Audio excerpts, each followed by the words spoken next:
Ever since Elden Ring came out, people have been joking and telling us to touch some grace, but instead I wanted to go back to our roots and touch some heckin' grass. Much of the From Software games were spent fighting demons and slaying dragons, so I wanted to see exactly how fast you can go out and find some real nice looking grass.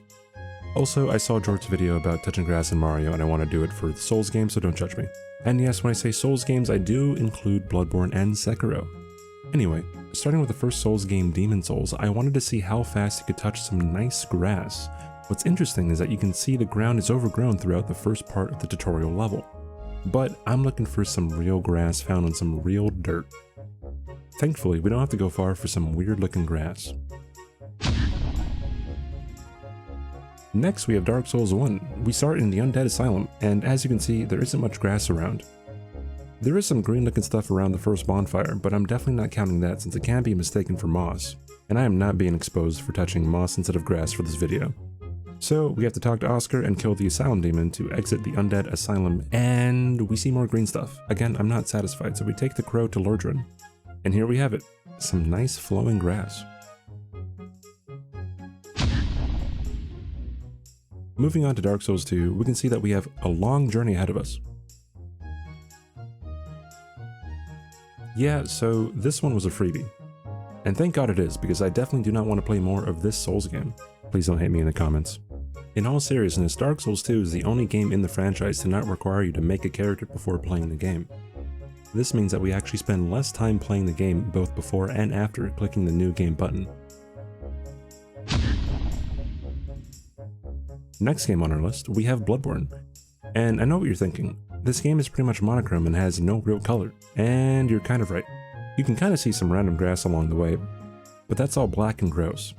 So for the purposes of this video, no grass. Instead, we go to the Hunter's Dream, where we surprisingly find some nice greenish gray grass, but screw it, I'm counting this as a win and you can't stop me. Dark Souls 3 being our next game, we can see that there is some grayish patches along the way. But no, I am still not satisfied. So I chose to beat down Gundyr and move on to the area after the heavy doors where, oh look at that, some nicer looking grass.